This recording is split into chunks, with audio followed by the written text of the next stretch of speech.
Quiero hablarles hoy de una confusión muy común en los vínculos contemporáneos, la confusión entre intensidad y deseo. Muchas personas dicen, con esta persona siento algo que no sentí nunca, me pasa algo en el cuerpo que no puedo explicar. Y eso es cierto, el cuerpo siente con mucha fuerza, pero no todo lo que excita es deseo. Barthes decía, el enamorado no está tanto tomado por el otro como por los efectos que el otro produce en su cuerpo. El encuentro con el otro trae conmoción, pero no toda conmoción conduce a un crecimiento. Hay encuentros que abren algo nuevo y hay encuentros que no llevan hacia ningún lado. Te lo voy a decir. Un vínculo intenso no es necesariamente un vínculo profundo. Muchas veces es un vínculo inestable. Vamos hacia una diferenciación clave que nos va a permitir pensar esto. En muchos vínculos que se viven como intensos, lo que está en juego no es el deseo, sino la activación. El cuerpo está alerta, expectante, pendiente, hay adrenalina, ansiedad, fantasía, anticipación. Cuando el otro aparece y desaparece, cuando no hay continuidad ni previsibilidad, el cuerpo entra en un modo de vigilancia frente a lo incierto. Esa activación produce emociones muy fuertes que pueden confundirse con amor. A veces creemos que la intensidad incluso es una prueba. Si me mueve tanto, si no puedo dejar de pensar, si nunca nada me descolocó así, si jamás sentí algo parecido a esto, entonces esta persona debe ser importante. La necesito. Y acá aparece una palabra problemática. Necesitar, porque cuando necesito a alguien para sentirme en calma o recuperar la calma, algo del vínculo ya está torcido. El amor no debería funcionar como un ansiolítico. En estos vínculos, la inestabilidad genera una activación constante del cuerpo. El otro aparece, se retira, vuelve y esa intermitencia produce dependencia emocional, hiperfoco y dificultad para pensar con claridad. No se trata de un amor en el sentido de un lazo que sostiene, sino de relaciones que funcionan como reguladores emocionales. El otro se vuelve necesario para calmar la angustia, para sentirse valioso, deseado o elegido. No es el otro lo que excita, sino la posibilidad de perderlo. Lo que mantiene la escena encendida no es el encuentro, sino la ausencia. Por eso, la angustia se erotiza y se confunde con pasión. En estos casos, la intensidad no indica profundidad, indica fragilidad. Hay otro punto clave para pensar estos vínculos y es la repetición. Muchísimos vínculos no se sostienen por lo nuevo que se va construyendo, sino por lo conocido que se resignifica. Freud lo formuló pensando que la repetición es la repetición de lo no resuelto. La repetición no es un error ni una torpeza, es una insistencia del psiquismo en intentar dar una respuesta distinta ahí donde antes no la hubo.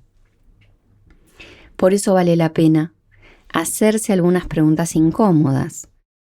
¿Cuál es mi participación en este vínculo? ¿Qué posición tomo? ¿Qué escena conocida se vuelve a activar en mí? ¿Qué viejo sentimiento se refuerza? En muchos casos, entonces, lo que se confunde con amor es la reactivación de una escena antigua. La espera, la incertidumbre, la búsqueda de ser reconocidos, ser mirados, finalmente elegidos. En estos casos, El otro no es amado por quien es, sino por lo que creemos que va a hacer con nosotros. El problema aparece cuando el efecto esperado no es la transformación, sino la confirmación de una herida. Y aparece algo también delicado: la erotización del malestar. El sufrimiento se vuelve parte del guión erótico. Esperar, dudar, competir, celar, fantasear, imaginar escenarios, todo eso excita. No porque sea deseable en sí mismo ni porque nos dé placer, sino porque reactiva una economía libidinal conocida. El problema es que el deseo acá queda colonizado por el dolor. Sabemos, al menos a nivel de nuestro discurso, que un amor que hace bien necesita estabilidad, presencia, cuidado, atención, cierto compromiso. Entonces la pregunta es inevitable. Si sabemos esto, ¿por qué seguimos quedándonos en vínculos que duelen? Tal vez porque lo saludable todavía no resulta deseable para el cuerpo. En cambio, aquello que produce malestar sí logra encenderlo. Desde el psicoanálisis, esto se piensa en términos de goce. El goce no es bienestar, no es calma, no es satisfacción, es exceso. Es una forma de satisfacción paradójica que insiste incluso en el sufrimiento. Algo de lo que hace mal, pero que no se puede evitar. En estos vínculos, el dolor no es un efecto secundario, forma parte, como dije, de la economía libidinal. La espera, la incertidumbre, la falta de respuesta, lejos de apagar el deseo, en este punto lo mantienen en tensión. El cuerpo se acostumbra a ese régimen de intensidad y lo que la calma empieza a sentirse como algo extraño, aburrido, incluso amenazante. Por eso no alcanza con saber por qué un vínculo sería más sano con tal o cual cualidad. Hay algo del cuerpo que todavía goza donde duele. Y mientras ese goce no sea interrogado, el sujeto puede salir de una relación y volver a entrar a otra muy parecida, convencido de que esta vez sí es amor y es más de lo mismo. En estos vínculos, la fantasía suele ser más potente que el encuentro real. El deseo se sostiene más en lo que se imagina, se teme, se espera, que en lo que efectivamente ocurre. Por eso, muchas veces, el vínculo es más intenso cuando el otro no está que cuando está. La presencia real desarma la escena fantasmática. El otro real siempre decepciona un poco porque no coincide con la fantasía. Entonces, para sostener la intensidad, hace falta que el otro no esté del todo. Esto encuentra hoy un escenario privilegiado en las formas contemporáneas de seducción. No porque la época haya inventado este tipo de vínculo, sino porque ofrece las condiciones ideales, tal vez, para sostener la intensidad sin encuentro. La seducción permanente permite mantener el deseo en estado de promesa, sin tener que confrontar con la presencia real del otro.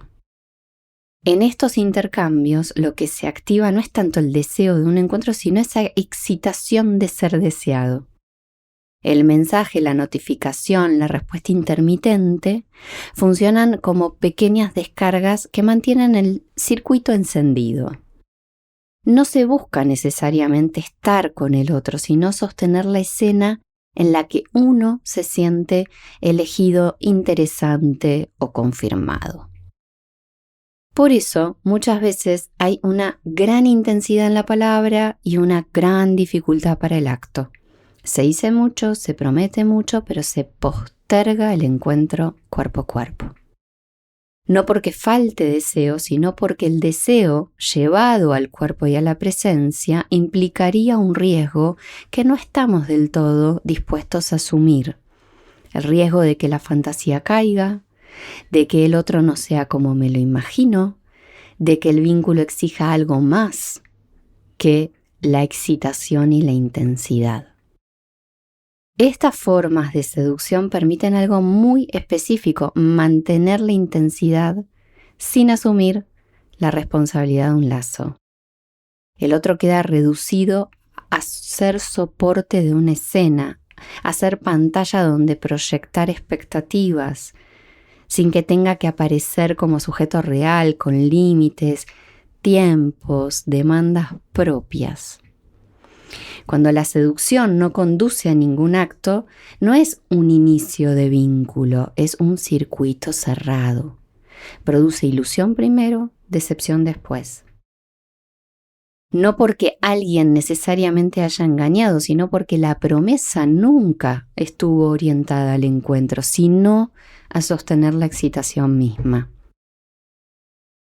Por eso, más que dar consejos, quizá convenga hacerse algunas preguntas, no para juzgarse, sino para orientarse. ¿Esto qué me pasa? ¿Me abre al otro o me deja girando alrededor de la misma escena una y otra vez? ¿Me siento más en calma cuando el otro está o más excitado cuando no está? ¿Este vínculo amplía mi mundo o lo reduce a la espera? ¿Hay actos que acompañan las palabras o solo intensidad en el intercambio? ¿Lo que sostengo es deseo o es miedo a perder? ¿Estoy en relación con alguien real o con una fantasía que necesito que no se caiga? No toda pasión es deseo y no todo deseo necesita intensidad. El deseo puede ser profundo sin ser vertiginoso. Puede haber erotismo sin sobresalto constante. Puede haber interés sin montaña rusa emocional. La calma no es la muerte del deseo. A veces es su posibilidad.